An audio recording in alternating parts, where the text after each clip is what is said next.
United Nations, Your Excellency Dr. Akinwumi Adesina, President of the African Development Bank, Your Excellency Dr. Monique Nsazabagana, Deputy Chairperson of African Union, Your Excellencies, AU Commissioners, Head of Organs, Regional Economic Communities and Regional Mechanisms, distinguished guests, all protocols observed.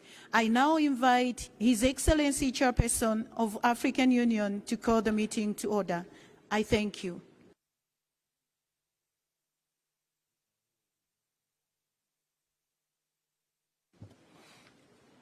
Merci beaucoup, Madame.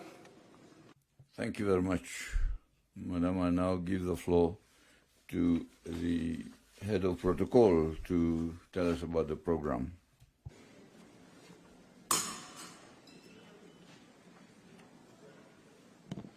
Excellencies, very good morning to you. May we all kindly rise for the anthem of African Union. This will be followed by the national anthem of the Republic of Kenya.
Your Excellency, Mr. Ghazali Osmani, President of the Union of Comoros and the Chairperson of the African Union.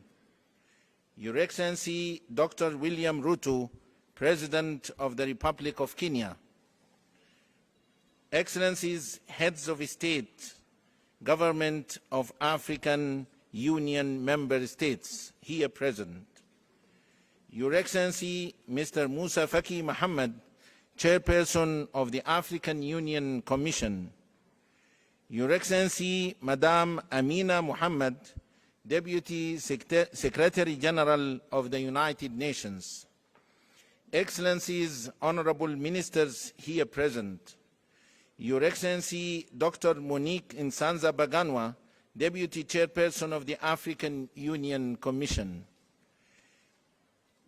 Excellencies, Commissioners of the African Union Commission, Your Excellencies, Ambassadors, members of the Permanent Representative Committee here present, Excellencies, Heads of African Union organs and Heads of Regional Economic Communities, all protocol observed, distinguished delegates, a very good morning to you all.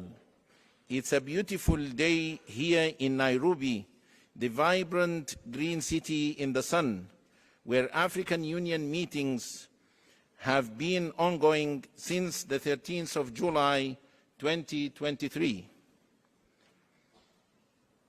It is my utmost honor and pleasure to take you through the program of the opening ceremony of the 5th mid-year coordination meeting of the African Union, Regional Economic Communities and Regional Mechanisms, which is being held today, the 16th of July 2023, at the United Nations Complex in the very beautiful Republic of Kenya.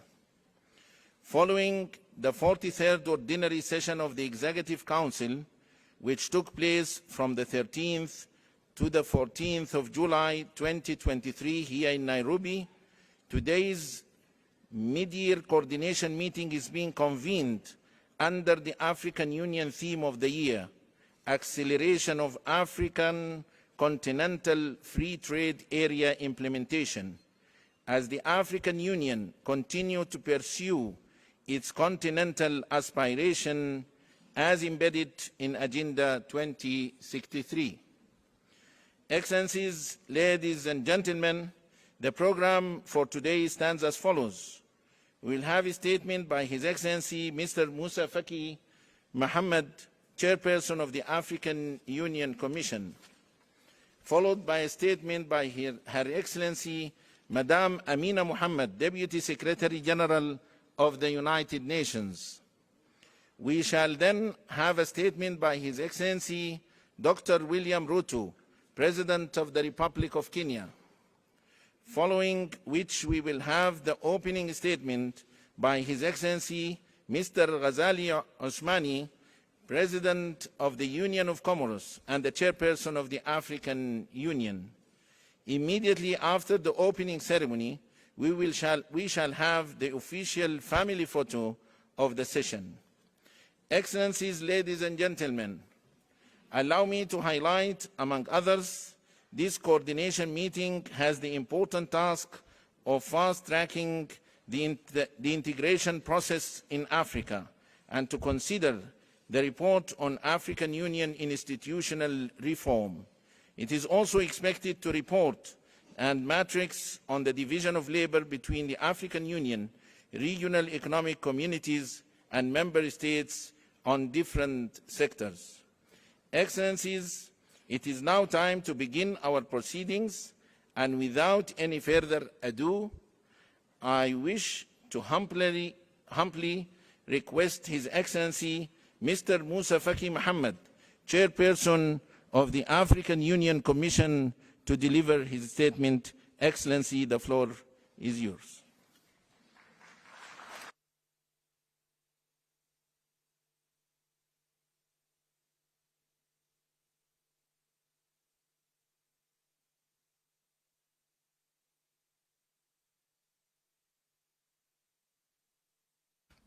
Microphone of the chairperson. Union. Your Excellency Dr. William Ruto, President of the Republic of Kenya, Excellencies Head of State and Government, Excellency Deputy Secretary General of the United Nations, my sister Amina Mohammed, Excellencies, Chief Executives of Regional Economic Communities and Regional Mechanisms, Excellency Mahamadou Issoufou, AU Champion of the African Continental Free Trade Area, Honorable Ministers, Deputy Chairperson of the African Union Commission, Commissioners, Dr. Adesina, President of the African Development Bank, Professor Orama, President of the Afrexim Bank, Chief Executive of ODA-NEPAD, Mr. Secretary General of FCFTA, Mr. Director General of Africa CDC, Excellencies, Ambassadors, invited guests, ladies and gentlemen. Allow me to express my warm greetings and my sincere thanks for His Excellency Dr. William Ruto, President of the Republic of Kenya, his government, and the brotherly people of Kenya for their warm welcome, including the excellent conditions offered to us, which are all a hallmark of Kenya's legendary hospitality. Asanteni sana. Thank you so much.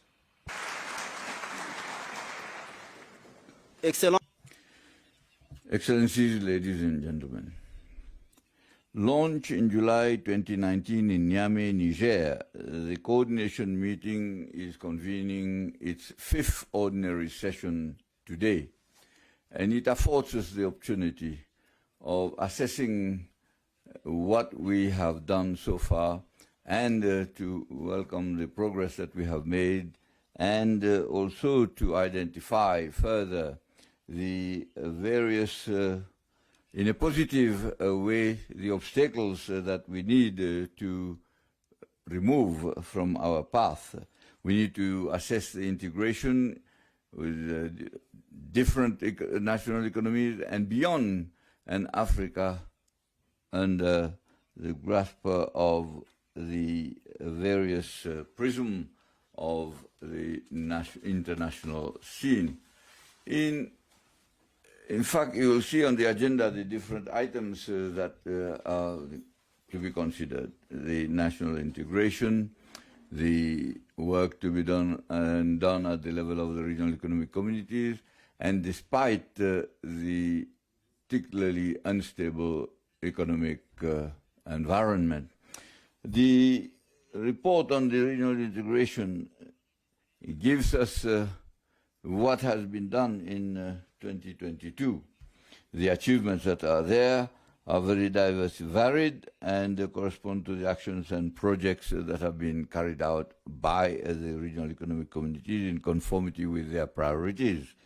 The presentation of the report will go into the details of the regional integration and supplemented by the contributions of the regional economic communities and other actors involved in the integration process. This process, as described in the report, in fact, has been supported by the speeding up of the implementation of the African continental free trade area. The liberation of trade, the various competition, the legal instruments, and also the flow of investment and the creation of wealth.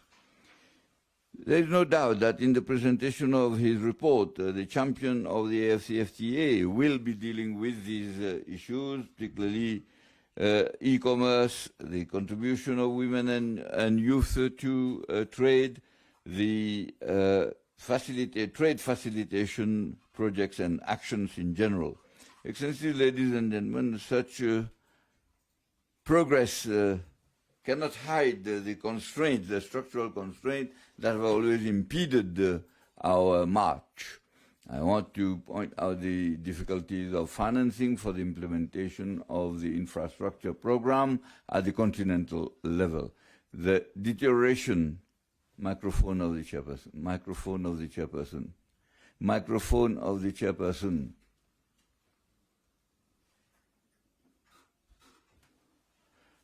As those who are in charge of progress and fighting against terrorism and violent extremism. In fact, the protocol on the free movement of persons and goods cannot be forgotten in this march. In this regard, I reiterate my urging the leaders of the regional economic communities to, and those that have not yet done so, to ratify the protocol. We need to get out of this flagrant contradiction that is to have AFCFTA and also not to have the freedom of movement and goods.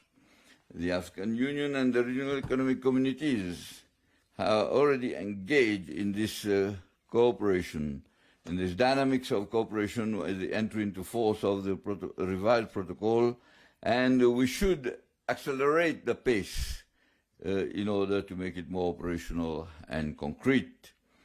Then the regional economic communities, between them, by pooling the various means of designing and execution of the development projects that will enable them to have a productivity scale. In fact, the dynamics cooperation between the RECs will have to be extended between them and also the AFCFTA. In fact, as stipulated in the treaty establishing the various economic communities, we need to open up and remove the various constraints that are there. In this logic, We should welcome the progress made in the coordination illustrated by examples that is jointly carried out on the one hand between the African Union and the regional economic communities and the regional mechanisms, and between the RECs and the mechanisms themselves. The first example is on the agreement of cessation of hostilities in Ethiopia under the auspices of the African Union and IGAD, and which has inspired the two organizations in the recent adoption of the roadmap on the Sudan. Indeed, the second concerned the initiative of inter-community, regional economic community cooperation between ECAS and ECOWAS in maritime security. The third one concerns the efforts for resolving the issues and problems in the Great Lakes region. In fact, a quadripartite summit that was convened in Luanda on 27 June between the East African Community, the International Conference on the Great Lakes region, the ECAS and SADC. The fourth one relates to the contribution of AUDA and EPAD to strengthening the infrastructure, the fight against climate change and food security. The fourth one is embedded in the platform of exchange of information in real time between the RECs and the regional mechanisms, the member states and the Commission of African Union, as prepared for within the framework of conflict prevention and management. In fact, to institutionalize this coordination and to give it a more formal the division of labor between the African Union, the regional economic communities, the mechanisms, member states, indeed, is on your agenda and is being finalized. In fact, a retreat that was held last month between the PRC and the Commission was held in Kigali, and then we are waiting for the final report in order to enrich the final report that will be presented and then be considered by the regional economic community. In fact, the functional optimum functionality, the coordination should extend its field of action to include such as the financial institutions, the think tanks, the various research institutions, the UN Economic Commission for Africa, and the civil society and the private sector. In fact, the integration that we are talking about should and be built only by taking into account the geopolitical situations and the economic situations as they are happening in the world, because Africa is suffering the consequences of world governance and the effect of the financial crisis which is felt by Africa. In fact, Africa should come up with its own African common position dealing with trade, migration, development financing, and the conflict resolution. Talking of climate change, we have seen the consequences, and President William Ruto, in his capacity as the chairman of the conference, the Committee of African Heads of State on climate change, in fact, has been fine-tuning the presentation and defending the interests of Africa. Peace and security in Africa and in the world, in fact, is a major source of concern for us. We have, in particular, strengthened the leadership that is for the Libyan issue under the leadership of President Sassou Nguesso of the Republic of the Congo, try to convene a national reconciliation conference in order to bring the Libyans together. And I want to recognize the presence of His Excellency Mohammed El-Menfi, who is here in our midst. The Sudanese crisis, which is a very serious thing, in fact, should mobilize our efforts with IGAD and others. We need to mobilize humanitarian aid and bring the Sudanese themselves in an inclusive dialogue in order to come up with a civilian government that will be able to implement an emergency economic, humanitarian and security program, and as soon as possible. The meeting of the neighboring countries in Cairo held 3 days ago at the initiative of His Excellency President Al-Fattah al-Sisi, in which I participated, in fact has strengthened and enhanced the mobilization of Africa in solidarity. In fact, it is crucial, and we give special attention to the coherence and also the efforts that we are making together with the international community in order to ensure the African and orderly African leadership on this African problem, which is very sensitive. Obviously, the situation in the Sahel, particularly with the G5 countries, continue to be of concern. Several countries in this area, in this region, and the various attempts that have been made for a transition, in fact, to have democratic elections. The African Union and the appropriate regional organizations are trying to help these in order to restore constitutional order in accordance with the principles and the aspirations of the peoples concerned.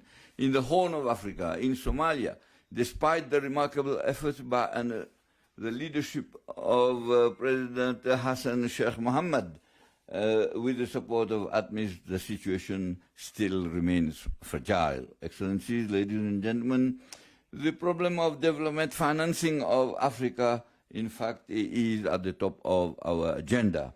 I have the pleasure to appreciate the initiatives taken by the African Development Bank under the leadership of our brother, Dr.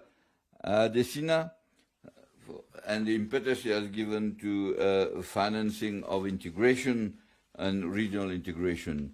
Indeed, we need to assert here that is Africa to assert its ambition of development on this issue. In fact, we need to ensure that there is a reform of the international financing institutions. In fact, through the progress that has been made with the opening of the G20 to the African Union, the reluctance of including a continent in political and international political and financial governance, we still have a long way to go. Such resistance will concretize our resolve to pursue our fight for more justice for our continent.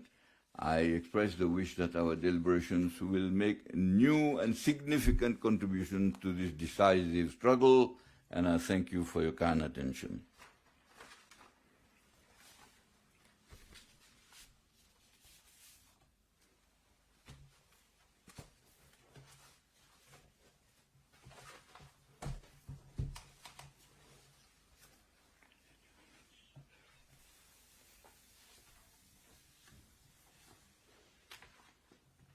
The important role of the United Nations as the key contributor to an empowered and transformed Africa, in line with the Sustainable Development Goals and Agenda of 2063, I now have the pleasure to invite Her Excellency Madame Amina Mohammed, Deputy Secretary General of the United Nations, to deliver her statement. Your Excellency.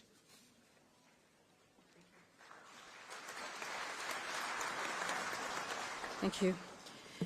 Your Excellency, Azali Assoumani, the President of the Union of Comoros and Chairperson of the African Union, Your Excellency, William Ruto, President of the Republic of Kenya, our warmly welcoming host, Your Excellency, Musa Faki Mohammed, the Chairperson of the Commission of the African Union, and my brother, Excellencies, women and youth of Africa, distinguished delegates, Asante Sana. It is really a great honor to join you at the 5th mid-year coordination meeting of the African Union, the regional economic communities and the regional mechanisms.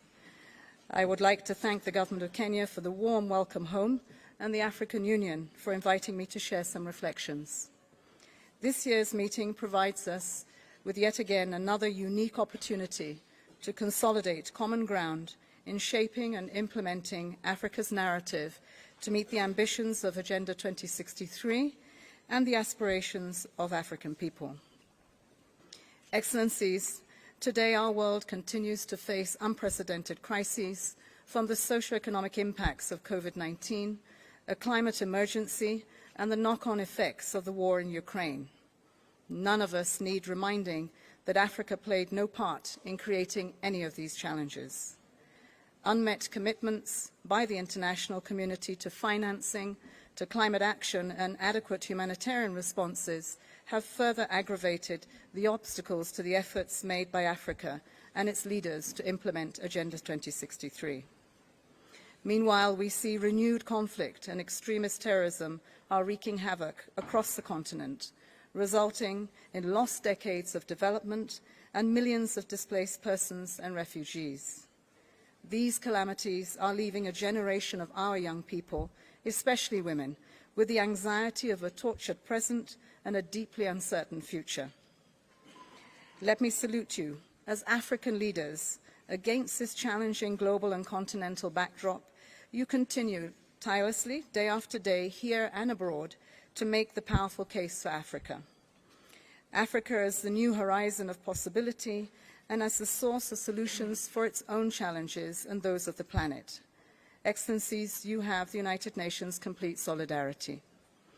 In just one important demonstration of this support and solidarity, the Secretary-General continues to call the G20 for meaningful climate action that will end the addiction to fossil fuels so that we may address the imperative of a 1.5-degree world. He also continues to call loudly for the SDG stimulus, tackling debt distress and increasing fiscal space through the reallocation of additional SDRs to the African Development Bank initiative, and the reform of the current global financial architecture, which is today morally bankrupt. Excellencies, if African solutions to African challenges and opportunities are to be more than a slogan, we must have a strong voice in the G20, defining Africa's innovation and ideas, and we must also have unified action by African leaders to disrupt the unacceptable status quo. We applaud the strong voices of President Ruto, President Macky Sall, and President Ramaphosa at the recent summit of a new global financial pact in Paris. You're here today to discuss, among other very serious issues, the African Union's reforms, the second 10-year plan of Agenda 2063, governance issues, and the work of the regional economic communities and mechanisms. As you do so, you will need to ensure that your cohesive voice and common positions come together to shape the upcoming G20 meeting, the UN General Assembly, and the SDG Summit. It will also inform the Climate Action Summit, the commemoration of the UN Declaration of Human Rights at 75, and the World Bank IMF fall meetings on reform, and then the last of the meetings of the year, the Paris Climate Stocktaking at COP28. The United Nations remains committed to accompanying the continent with the framework of Agenda 2030 as it informs Agenda 23, but also as you navigate these international rough waters and through these milestone summits. Finally, Excellencies, allow me to end with a plea to all of you. As an African woman and a very proud Nigerian, mother of 6 and grandmother of 4, I have an intergenerational stake in Africa. The continent faces a moment of reckoning when the world appears to take its gaze off Africa. We may appear down, but we are far from out. And as our leaders, we continue to count on you to forge a path towards delivering the vision for Africa that is enshrined in the 2063 agenda. Excellencies, this will not happen unless we stand united, with no light between you. As we say in Africa, if the wall cracks, the lizard will enter. And it needs you to be determined to live up to the courage of our convictions with a sense of urgency. It is this unity that we must draw from on the depths of Africa's turbulent history, but also our shared values and a sense of common purpose. Ultimately, Excellencies, it is Africa's very dignity that is at stake for us and future generations. In the words of late Kwame Nkrumah, who inspired Agenda 2063, I quote, "We in Africa, who are pressing now for unity, are deeply conscious of the validity of our purpose.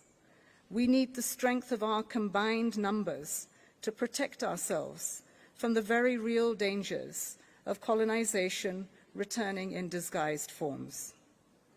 Excellencies, ladies and gentlemen, friends, the women and youth of Africa, thank you for this opportunity, and I wish you constructive and productive meetings. Senator Simon.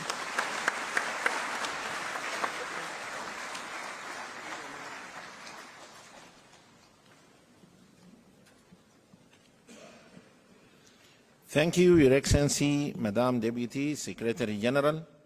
Excellencies, I now have the great honor to invite His Excellency Dr. William Ruto, President of the Republic of Kenya, to deliver his statement.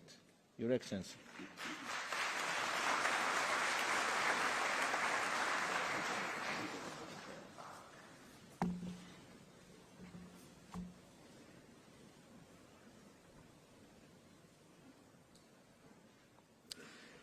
Thank you very much. Organs and institutions of the African Union, regional economic communities and regional mechanisms, Honorable Ministers, the Honorable Anwar Guru, Chairperson of Council of Governors, the Honorable Johnson Sakaja, the Governor of the City of Nairobi, Honorable Members of Parliament, Excellencies, ladies and gentlemen.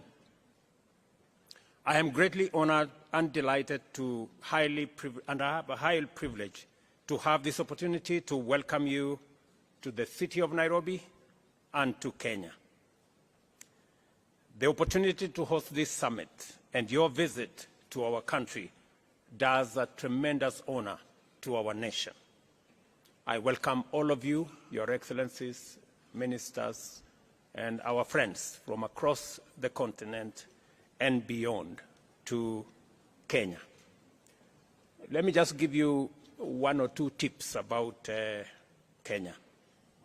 First, around the city of Nairobi, it is a city that has a canopy of very green on one side and also a national park in the city.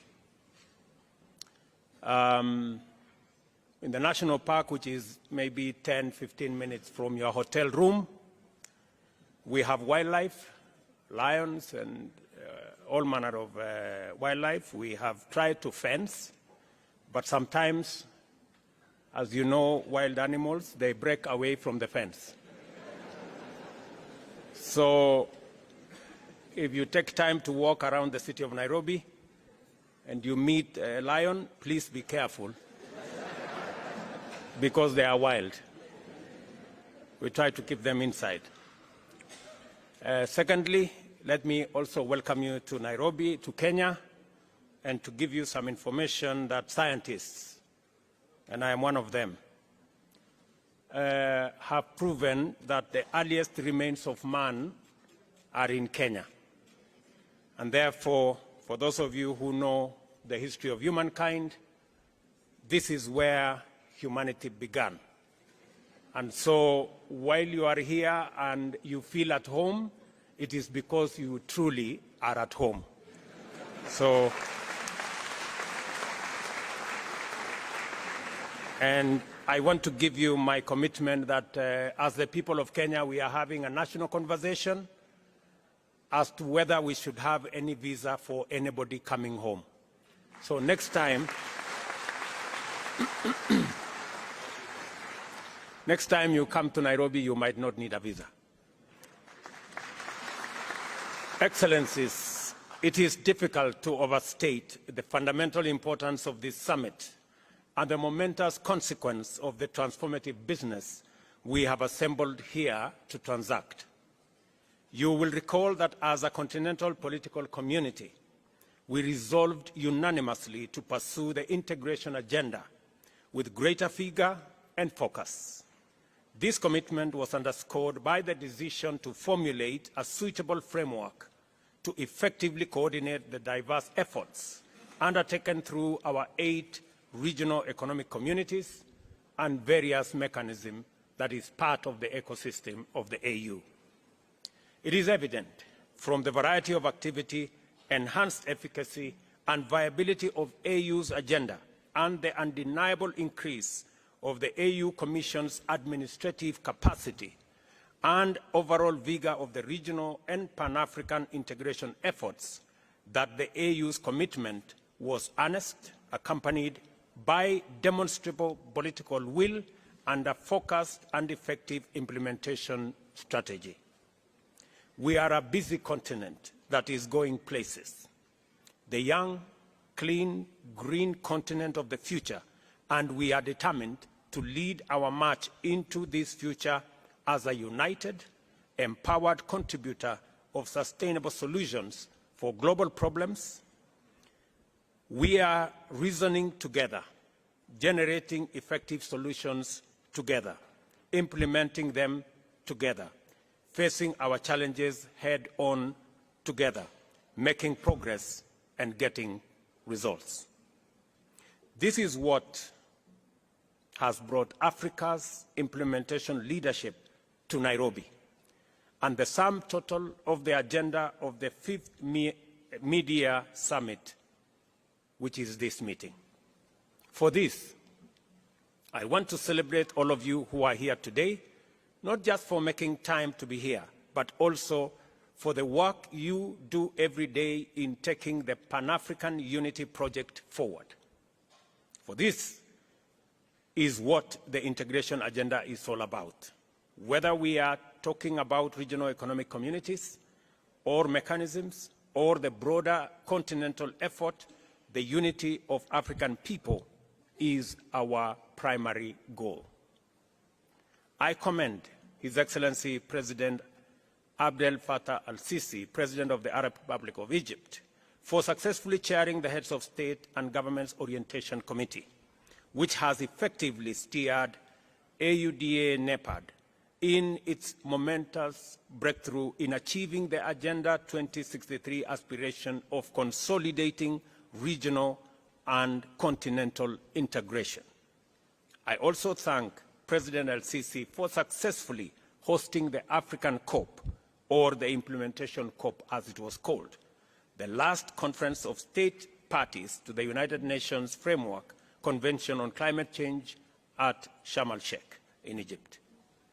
In November last year, it was at this COP that Africa firmly revealed to the world a new determination to project a clear, forceful, and united voice and claim its opportunity to contribute to resolving humanity's most serious existential threat, that is climate change.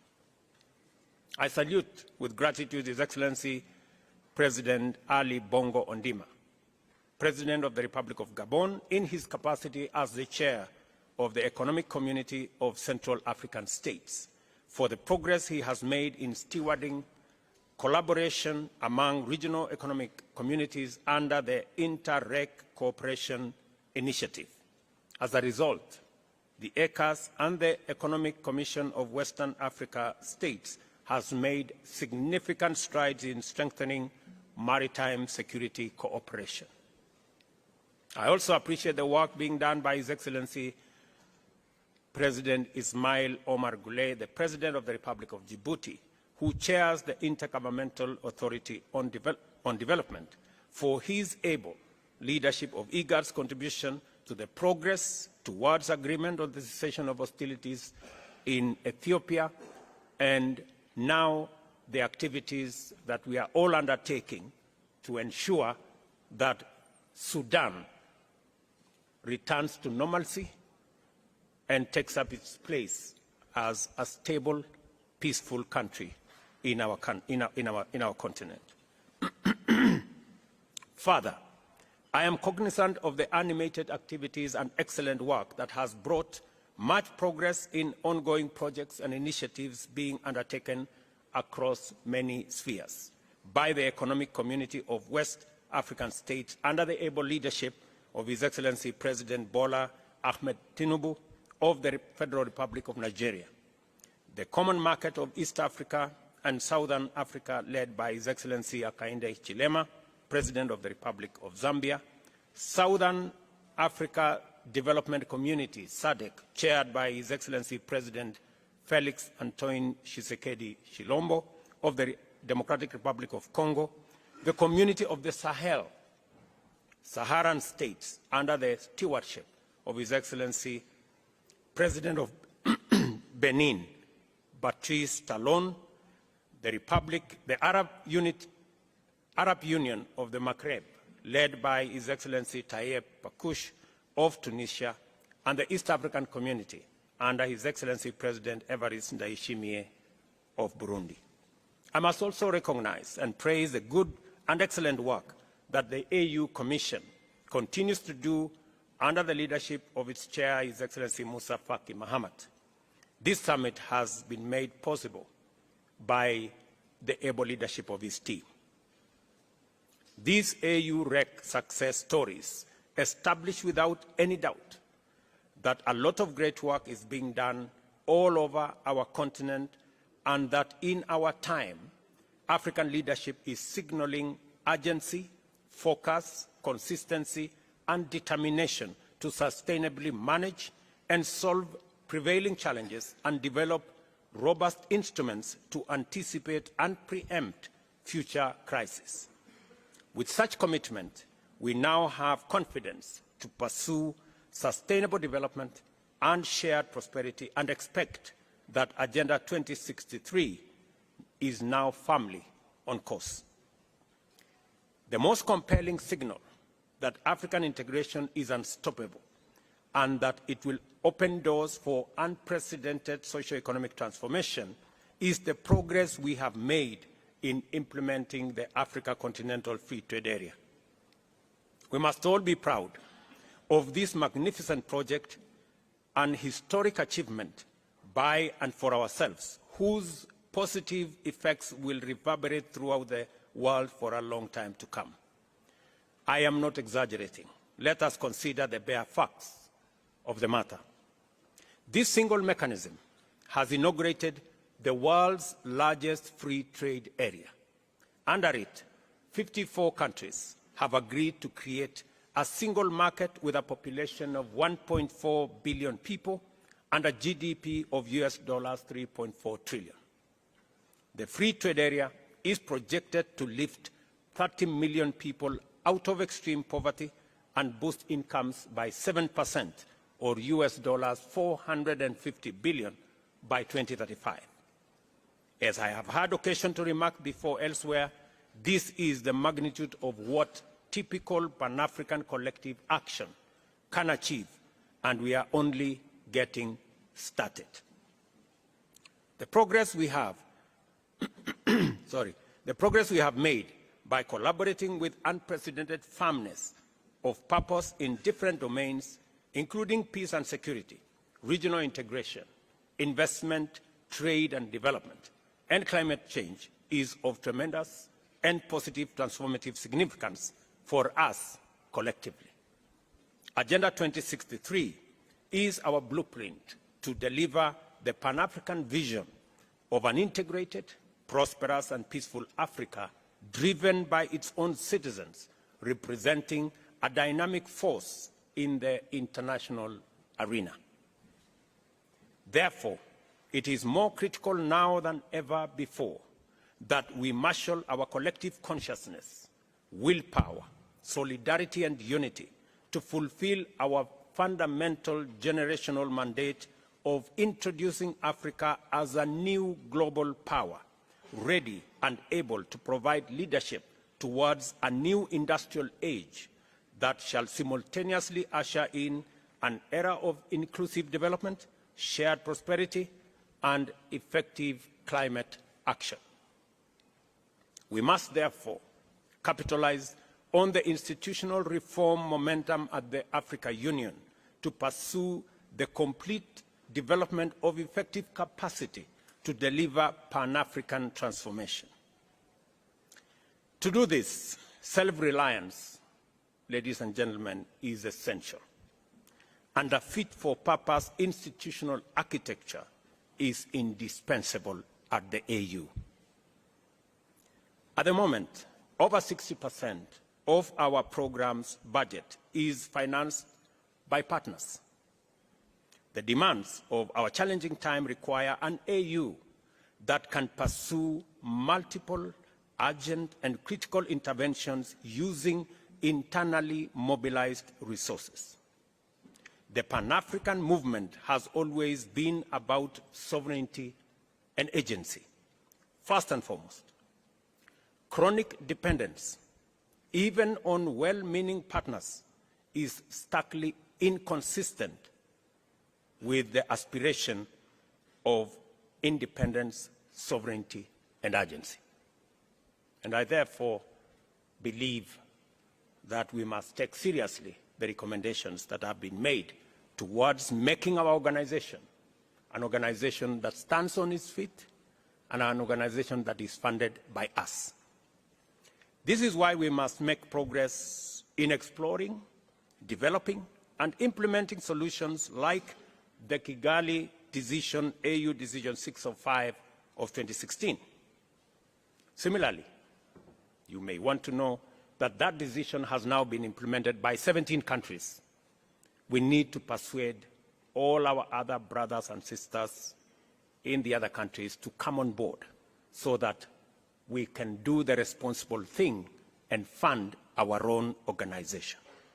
Similarly, it is time to free up the African Union from structural and organizational constraints, including duplication and other inefficiencies, thereby facilitating it to be effective on a greater scale. As a starting point, defining the roles and functions of different organs and instruments more clearly is unavoidable. The coordination, administrative, and implementation mandate of the Commission, the legislative and oversight function of a strong Pan-African Parliament, and the political leadership, ownership, and broad policy direction of the Council all need to be reflected more clearly through rational structural delineation.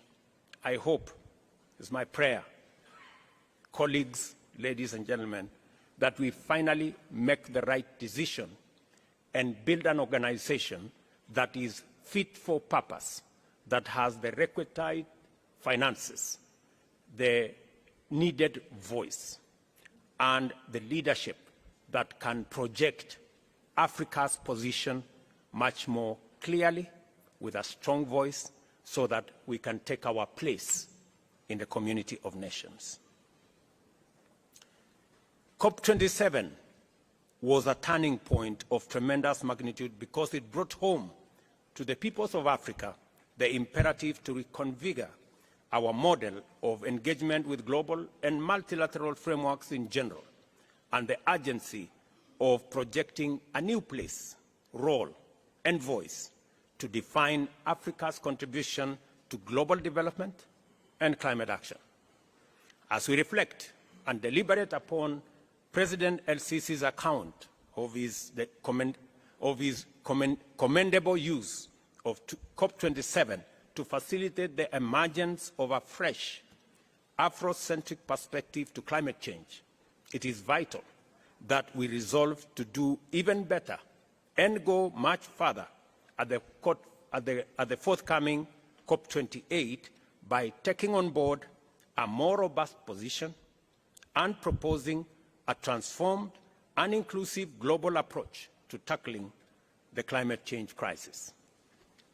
This is why it is important for us to pay special attention to the Africa Climate Summit, the first ever in our continent under the AU, which will take place here in Nairobi between September 4th and 6th. The summit, coming after the Paris summit where greater clarity emerged, will be a critical opportunity for us to accelerate global energy transition and deliver African solutions to the COP28 in Dubai, the United Arab Emirates.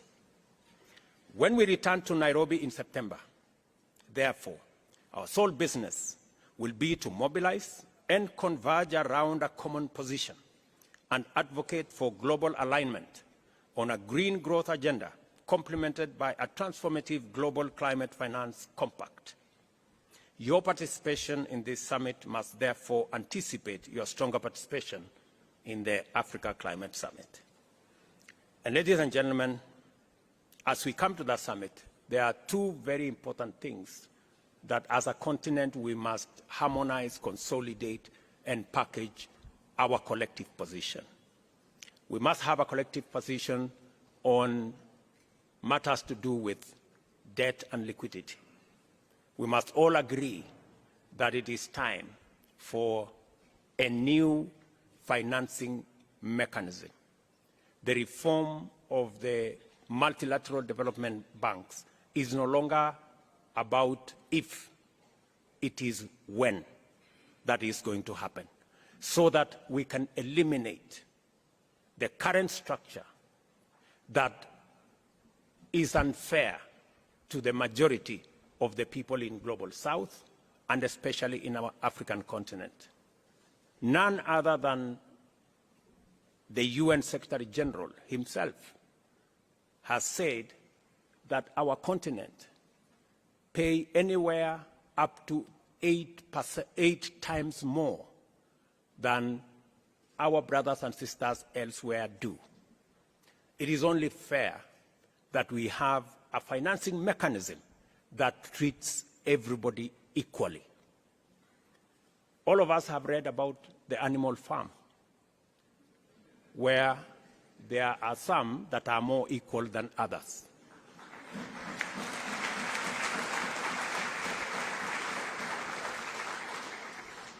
Our position is that we don't live in the animal farm, that we treat each other, and all of us are treated by a financial system equally. And all we are asking, we are not asking for one financial system that favors us. No. We are asking for a financial system that is fair for everybody.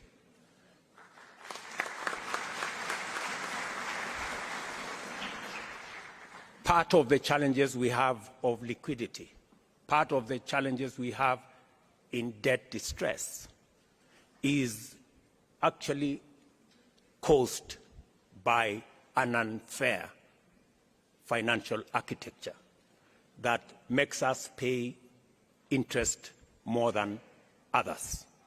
Today, we have a debt stock of $640 billion as Africans, paying close to $70 billion every year.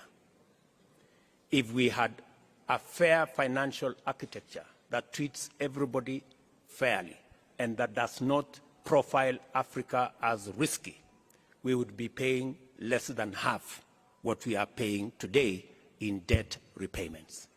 So we are simply asking that we have a conversation, a candid conversation, on having a fairer financial system, and that is why the reform of the multilateral development banks is an urgent necessity. And secondly, that we were left behind in the fossil fuel energy industrial development. God, in his own wisdom, has put Africa at the center. We have climate change as an existential crisis to humanity.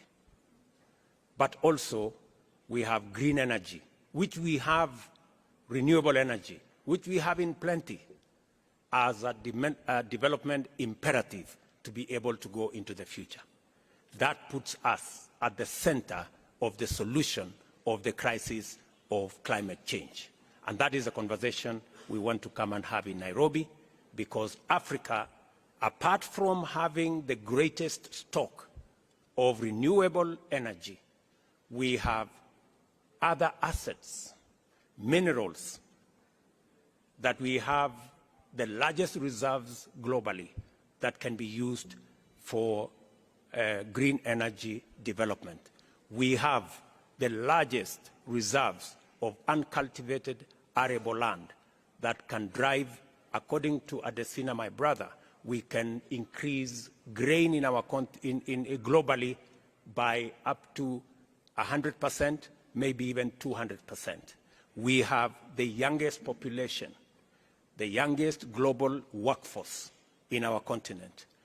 Ladies and gentlemen, we have what it takes to provide a solution for both decarbonization,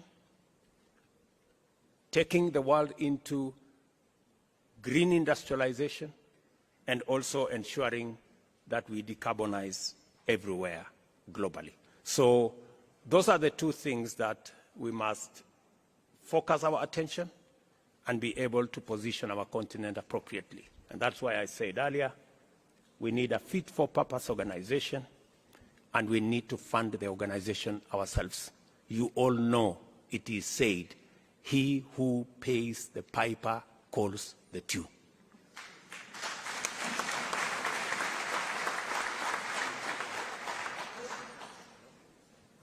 When you return to Nairobi, therefore, in September, our sole business will be to mobilize and converge our common position and advocate for global alignment, as I have said, that puts Africa at the center.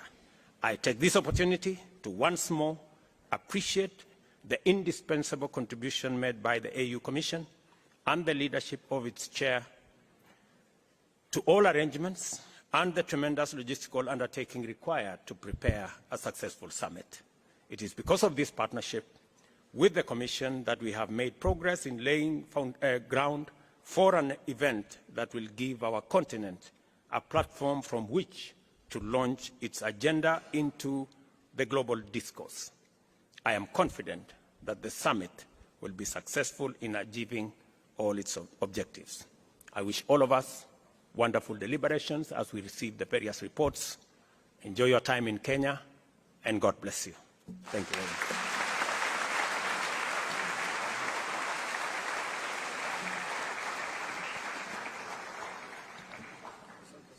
Thank you very much, Your Excellency, Mr. President, for your statement.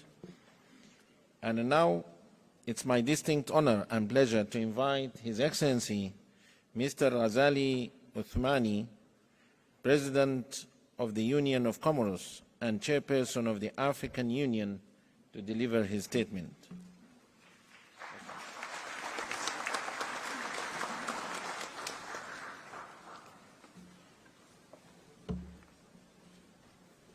Monsieur William Ruto, Excellency Dr. William Ruto, President of the Republic of Kenya, my dear colleagues, heads of state and of government, Excellency Chairperson of the African Union, Musa Faki Mohammed, Deputy Secretary General of the United Nations, Amina Mohammed, Excellencies Ministers, Excellencies the Chief Executives of Regional Economic Mechanisms and Regional Economic Communities and Regional Mechanisms, Excellencies, Honorable, Assalamu alaikum.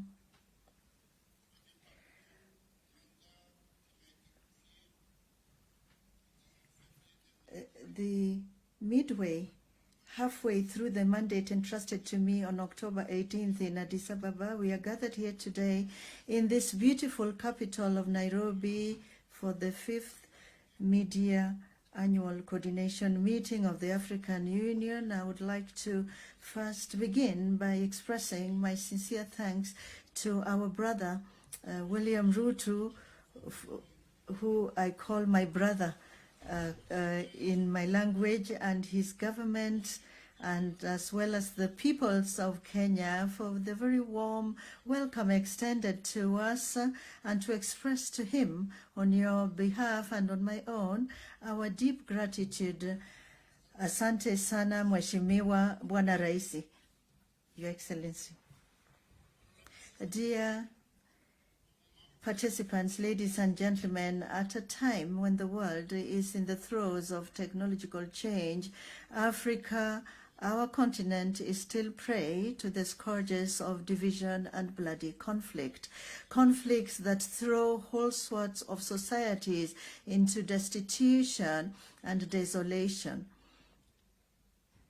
In this context, therefore, I would like to express here our total solidarity with our sister countries, which are today going through these crisis situations, and at the same time renew our call to silencing the guns for a frank and sincere dialogue between the various protagonists. It is through the dialogue that we will succeed in transcending our differences and in removing the obstacles that stand in the way of our progress towards an Africa that's integrated, prosperous, and peaceful that we all so earnestly desire. Since our February summit in Addis Ababa, and deeply convinced that peace and security are the driving force behind our development strategies and programs. Indeed, I have, in consultation with President Moussa Faki, my brother, initiated contacts with the main players in the Sudan crisis with a view to finding a peaceful way and to support all initiative in order to arrive at a peaceful solution. This fratricidal conflict has not only led to the loss of many lives, but has also driven thousands of people into exile.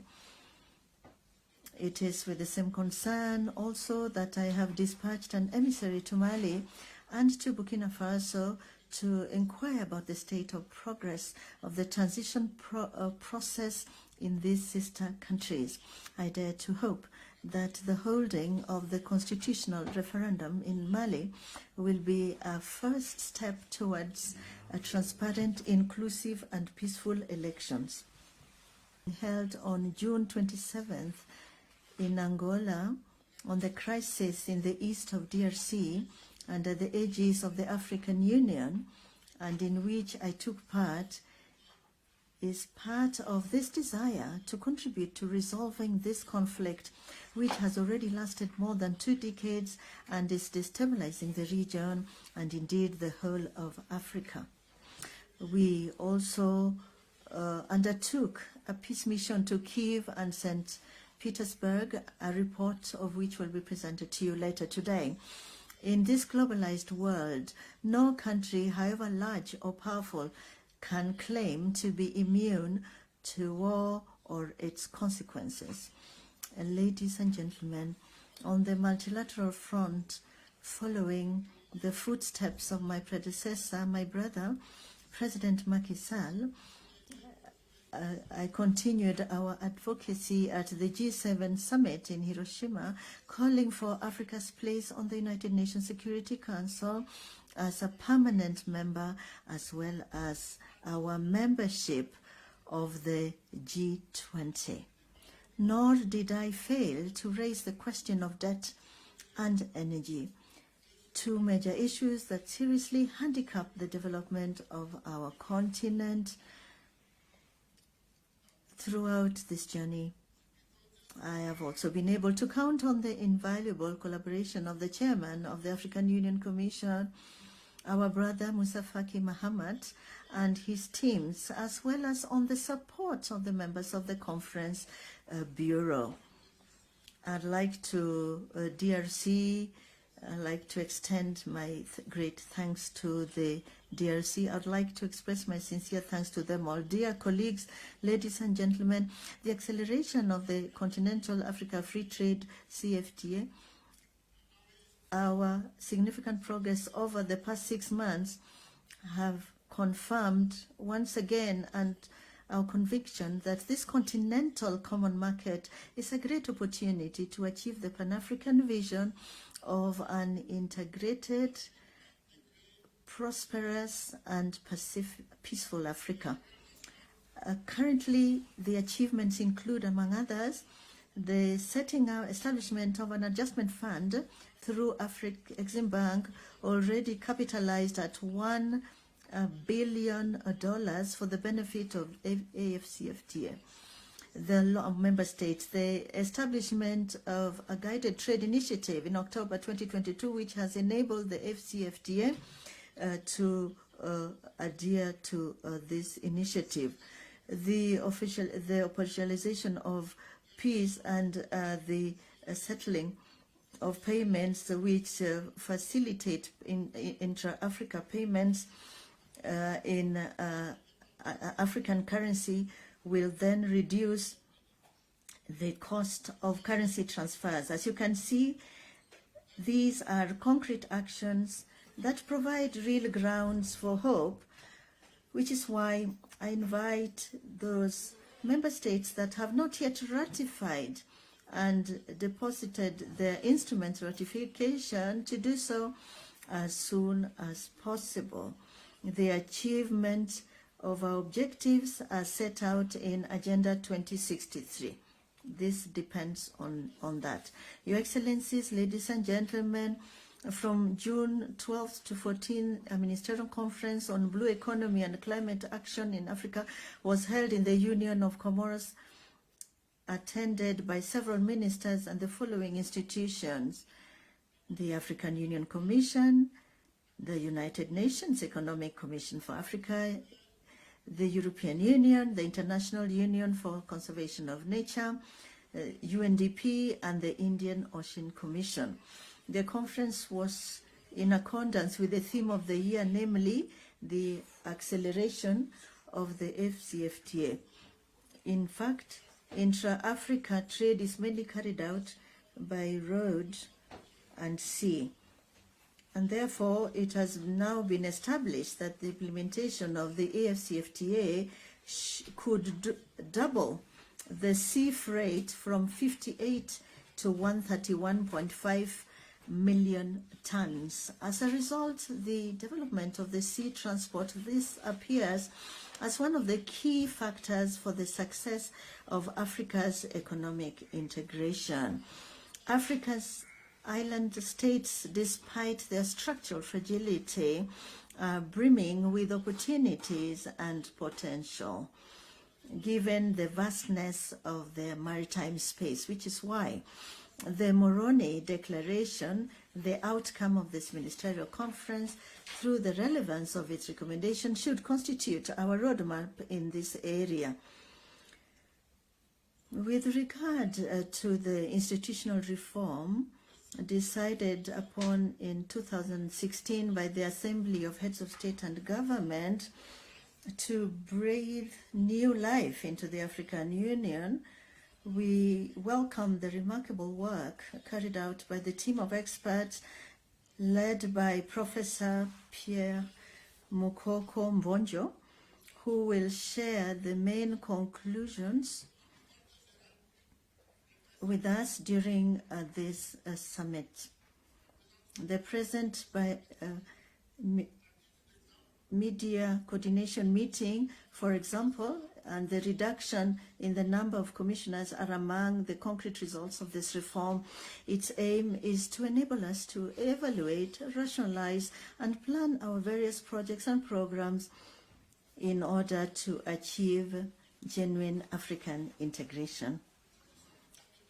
As regards the theme chosen for 2024, in this case education, I'd like to salute the pertinence and relevance of the choice made by our organization. As Nelson Mandela once said, education is the most powerful weapon for changing the world.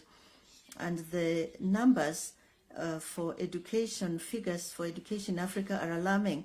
It has been established that Africa will need 17 million additional teachers to achieve universal primary and secondary education by 2023. Ladies and gentlemen, it is unacceptable that in this age of new information technologies and artificial intelligence, there are still entire regions of Africa without access to basic education. The challenge is enormous, but I'm counting on your collective intelligence to achieve concrete results and to reserve the current trends. In this ever increasingly turbulent world, we need to close ranks more than ever and to be able to face up to the challenges that are growing with each passing day. It's only together and driven by what we must henceforth be, which is our motto, African solutions to African problems, that we will achieve an Africa that is reconciled with itself, prosperous and open to the world. Strongly motivated by these principles, I remain confident that Africa and our Pan-African organization will be able to meet the challenges of our upcoming agendas, notably the Russia-Africa Summit, the Nairobi Summit on Climate Change, the G20 in India, and the COP28 in the United Arab Emirates. It's on this hopeful note that I declare open the 5th Media Coordination Meeting of our organization. I thank you.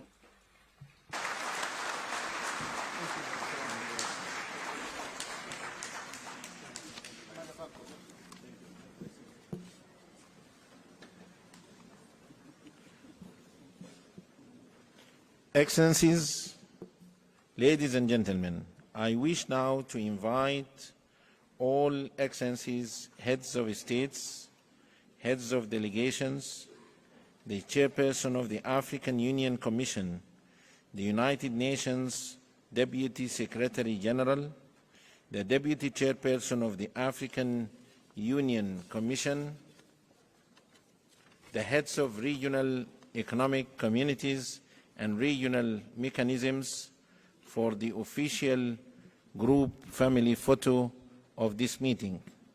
The official photo will be taken at the stairs as we exit this conference room. Your Excellencies, you will be guided by our protocol and security team.